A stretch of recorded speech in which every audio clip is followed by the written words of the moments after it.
судья Воронцова Ирина Николаевна деген киши бар экен.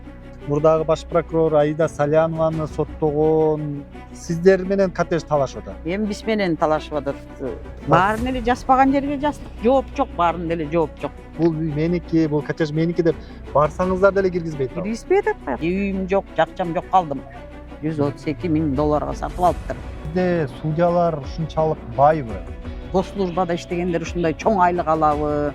Воронцованын мындай гос акты да жок, эчтеке не оформленный экен. Дагы буга чейин айтып келебиз, дагы деле күчүндө жок болуп калды мондай документтер, кызыл документтер. Канча жылдан бери иштеп аткан киши экен бул судья. Тааныштары бар экен, Верховныйда да бар экен. Замирбек Курамаевичке обращение кылайын дедим эле, ушу акыйкат издеп, жардам сурап.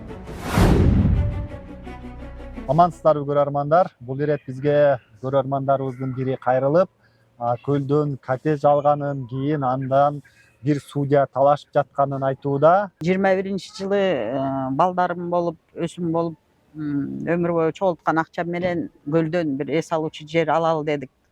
Объявлениядан окуп, рекламадан окуп, ошо көлдүн жээгинен коттедж алабыз. Анан акчасын беребиз, расчет кылабыз, тынч эле отуруп мына көчөбүз, ана көчөбүз деп убакыт өтө берет, мурунку ээси чыга элек экен. Сиздер компаниядан алып атканда эмнеге дароо эле көчүп кирген жоксуздар? Эми компания айтты, аякта киши жашап атат, алар до конца кутула элек төлөп. Мына силердин акчаңарды алып аларга беребиз да, энный суммасынчы возврат кылып, анан бошотуп берет деди. Алар төлөй албай калганбы? Төлөй албай калышыптыр, ошону алып төлөй албай, ошон үчүн эмеге продажага коюшуптур да. 1,5 жылдан кийин судья Воронцова Ирина Николаевна деген киши бар экен. Ошондон соттон кагаз келип баштады да, ошондон бери сотто жүрөбүз. Бул Ирина Воронцова дедиңизби? Ирина Воронцова. Бул жанагы мурда Бишкек шаардык сотунда төрайым болуп жүргөн. Ошо киши экен. Учурда жана Чүй облустук сотунда. Аякта да иштептир. Учурда ошол жакта. Бул соц тармактарда дагы, интернет айдыңында дагы белгилүү судья тууралуу болуп аткан турбайбы? Ошол жана мурдагы баш прокурор Аида Салянованы соттогон судья болчу өкүм чыгарган. Кийин мына Бишкек ТЭЦ боюнча дагы ишти караган судья. Ошол эми сиздер менен кортеж талашып атат. Эми биз менен талашып атат. Компаниянын жетекчилигине барсаңыздар эмне деп атат? Алар билбейбиз эчтекени, мурункулар иштеп кеткен, биз эчтеке жооп бербейбиз деп эле ошондой жиберип атат. Даже территориясына да киргизбей атат бизди. Демек ал компанияда Лазурный беректин мурдагы жетекчилер үчүн кийинкиси жооп бербейбиз деп атат. Жооп бербейбиз деп атат. Мурдагы жетекчиси каякта экен, жокпу? Жок экен, мына милицияга да кайрылганбыз, алар деле таппай койду. Ошойдон жок, эч ким эчтеке билбей эле ушундай болуп атабыз. Бир загадка эле болуп атат да. Кызыктуу го. Азыр бул коттеджге кире аласыздарбы? Бирөө жашап атабы? Эч ким жокпу? Киргизбейт бизге территориягачы. Ошо эмеге охранасын ушундай эме берип коюшуптур, киргизбегиле жолотпогула деп. Баарын эле жазбаган жерге жаздык. Жооп жок, баарында эле жооп жок. Жок, сиздерде могу китеп болуп атпайбы? Могу китебиңиздер документ, бул үй меники, бул коттеж меники деп барсаңыздар деле киргизбейт атабы? Киргизбей атат, каяктан киргизбейт. Баары эле билбейбиз. Ал мурунку руководство жок деп эле жолотпой эле жакындатпай атат. Үйүм жок, жакчам жок, калдым. Сот тарабы ойлогом, аябай справедливый болуп, туура чечим чыгарат го десем, чечимибиз положительный болбой атат. Биздики госрегистрден өтүп, официально бар оформленный документ мына колумда, менин колумда бар Воронцованын. Воронцованын мындай гос акты да жок, эчтеке не оформленный экен. Мурунку соттордо эметсек, көп акчанын баасын айтып атат. Мен рассрочка бергем, анан тиги бергем дейт, анысын билбейм. Андай болгондо кызматта иштеген, госслужбада иштеген киши официально госрегистрден акт составлять этип өтүп коймок да. Мага ошо бир суроо болуп атат да, эмнеге андай киши аны бүтүргөн эмес, эмне себептен? Ал эмне негизинде, жанагы эмне негизинде алыптыр документти? Шаардан, Бишкек шаарынан бир строй компаниядан алыптыр. Договору бар экен. Ошондон мен чисто Лазурный берегтен сатып алгам, көлдөн оформить эткем, документтерим бар колумда. $132.000 сатып алыптыр. Мен аны таң калам, госслужбада иштегендер ушундай чоң айлык алабы? Айлыктар мына эми эле көтөрүлүп атат го? Каяктан мындай каражат тапкан? Эмнеге эметкен? же сотто ошонун жообун да бербейт, каяктан чыккан госслужбанын бүт баары азыр декларация чыгарып атат, аны интернетте ачсаң табасың канча тапкан. Анан тиги айлыгы менен тиги алган оокаты менен акчасы аябай чоң разница болуп калып атат да, өйдө ылдый болупчу. Кантип табылган, эмне табылган деп ошону да карап берсин деп ойлогонбуз да. Бул качан сатып алган? Бир эле төлөгөнбү же бөлүп төлөө жолун алып турасыз? Бөлүп төлөптүр, ошо бөлүп төлөптүр, ошондо да айтып атпаймынбы, кээ бирде чоң сумма төлөптүр, $65.000 айлык ошондойго чыгабы, чыкпайбы, тоже вопрос болуп калып атат да аябай. Мен деле өзүм предпринимательмин.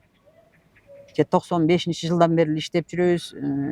Эмгек кылып топтогон акчабыз, балдарымдын тапкан акчасы, ден соолук болбогондо ошо көлгө барып эс алып турсакпы балдар менен деп ошондой менен алганбыз да.